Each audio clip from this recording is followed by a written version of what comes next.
अब क्या बताते हैं कि एक व्यक्ति जो भक्ति नहीं करता, देखो परमात्मा का नाम लेकर भी हम काम वही करेंगे लेकिन बुराई नहीं करेंगे, केवल कर्तव्य कर्म करेंगे। तो उसके लिए परमात्मा हमें याद दिलाते हैं कि आज आप अपने परिवार में कितने प्यार से रह रहे हो, कैसी ममता आपकी अपने बच्चों में है, आपके मकान में है, रिश्तेदारियों में है। और एक सेकंड में मृत्यु हो जा, ये तो हो रही है और होएगी। अब इसको, इस सच्चाई को हम अनदेखा करने की चेष्टा करें तो वही बात है कि बिल्ली को आते हुए कबूतर आंख बंद करके बैठ जा कि मुझे दिखती नहीं, उसकी आंखें बंद कर लेने से वह बिल्ली टल नहीं गई।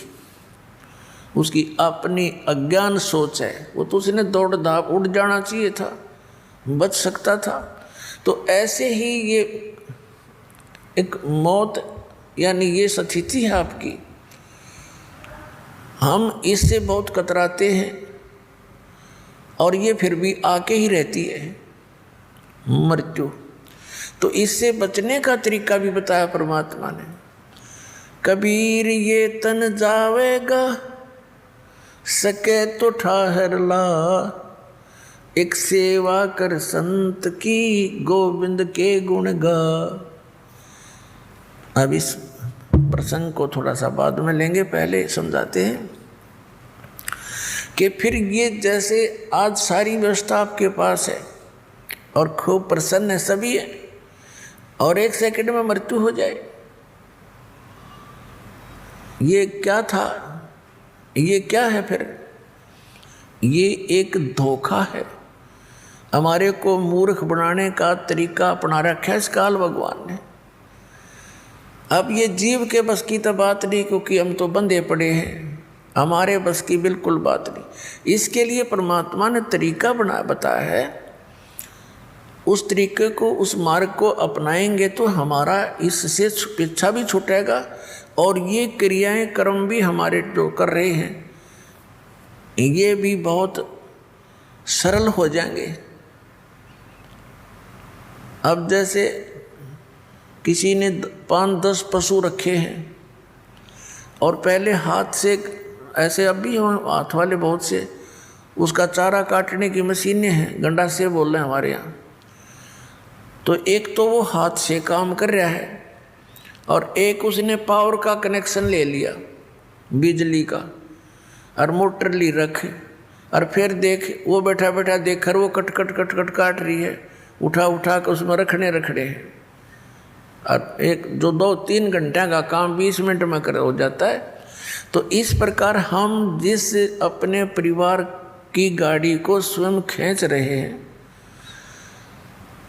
उसके लिए इस परमात्मा ने कहा कि तुम इस पर मोटर दरवा लो और बहुत आसानी से रखी जाएगी, और फिर देखना आप भी बैठियो अंदर और फिर गाड़ी चलेगी।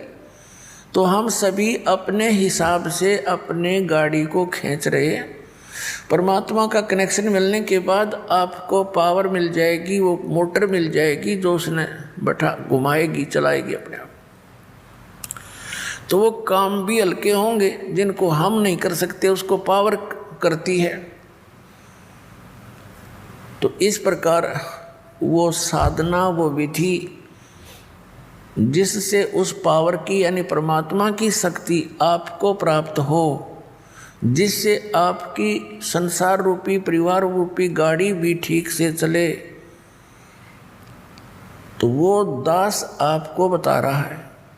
और ये अभी तक किसी को प्राप्त नहीं हुआ, और जिस कारण से हम भगवान की खोज में लगे हुए भी फिर भी उतना ही संघर्ष, उतनी समस्या हमारे घरों पर, शरीर पर बनी रही, क्योंकि हमें वो पावर का कनेक्शन मिला नहीं।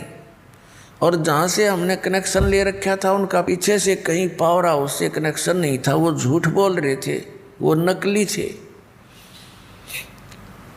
तो पुण्यात्माओं, प्रसंग चल रहा है कि परमात्मा ने क्या बताया, जैसे एक पत्ता वृक्ष टहनी से टूट कर नीचे गिरता है, और वो गिरता हुआ क्या कह रहा है,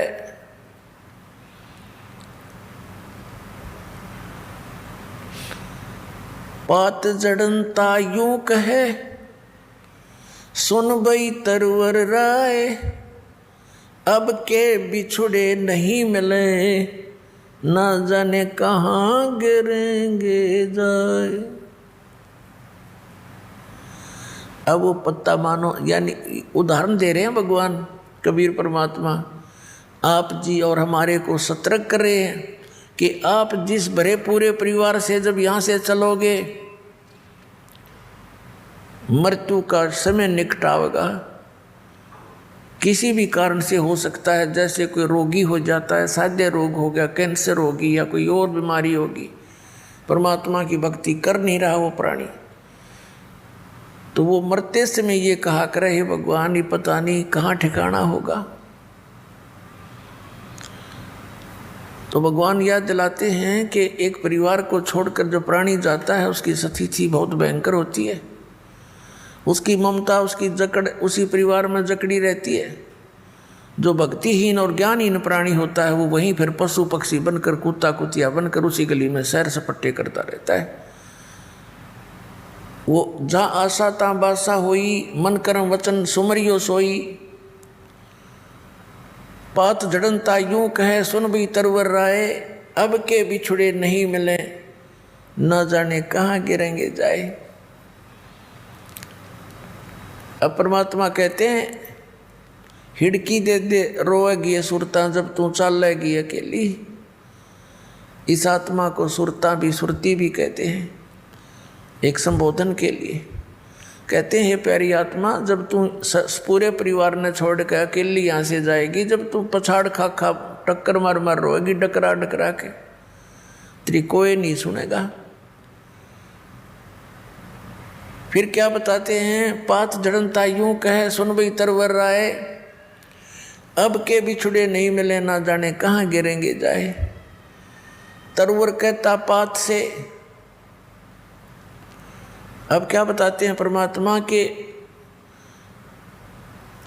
पतझड़ आवत देख कर बन रोवे मन माही, ये ऊंची टहनी पात थे अब पीले हो जाई। जब पतझड़ आती है, बसंत ऋतु आती है, उसमें क्या होता है कि पहले के जितने भी पत्ते होते हैं वो सभी पीले हो करके और वृक्षों से टूट टूट कर नीचे गिर जाते हैं। अब कहते हैं उस समय वो बन रोता है अपने मन में कि ये क्या बनी इनके साथ, ये सभी निकल के टूट टूट के गिर गए सारे। जहाँ एक वर्ष तक उन मस्ती मार रहे थे, फड़फड़ फड़फड़ करते थे हवा के झोंकों में, कितने अच्छे लगते थे। तो ये वन संसार है और हम इन टहनियों पर चिपके हुए पत्ते हैं। ऐसे ही हम टूट टूट कर गिरते जा रहे हैं। पीले हो जाए मीन, बुढ़ा हो गए, बुढ़ापा आ गया, सफ़ेद बाल हो गए, जाड़ दांत, अब चली एक एक करके निकलने लगी। तो समझो अब इस तरवर से टूट कर गिरने का समय आ लिया, और इसका ये भी नहीं पता कब समय आ जाए। वैसे तो अंदाज़ा हम सभी लगाए बैठे हैं, अप्रोक्सीमेशन, कि 90, 80, 100 वर्ष तक तो जी ही जाते हैं। अब जैसे कोई आज 80 वर्ष का हो गया है तो वो इस आश तक जीवित है, रुका हुआ है कि 100 वर्ष तक तो कहते हैं जी ही जाता है, मनुष्य जीवन बना ही रहता है। और यही आस सबसे खतरनाक है हमारे लिए कि इतने वर्ष तो अभी मेरे शेष हैं, इसीलिए तो टिका हुआ है ना। तो ये फिर भगवान में दृढ़ता तो लग जाना, इसीलिए बकवादों में लग जाता है। तो यहाँ परमात्मा कहते हैं यह भूल भी सत्संग से समाप्त होगी आपकी। परमात्मा कहते हैं मौत भूल गया बावड़े, ये अचरज किया कौन, और तन माटी में मिल जाएगा जो आटे में लौण। तो मौत को भूल गया, यह गफलत किया बैठा। इसी कारण से तुम चोरी करता है, बकवाद करता है, डाके मारता है, मिलावट करता है, रिश्वत लेता है और बड़ी बड़ी कोठी बनाता है। तुझे मौत याद नहीं है। अब परमात्मा याद दिलाते हैं कि वो ऊंची टहनी पात थे, वह पीड़े हो जाई। पात जड़नता यूं कह सुन भी तरवर आए। अब के बिछड़े नहीं मिले, ना जाने कहाँ गिरेंगे जाए।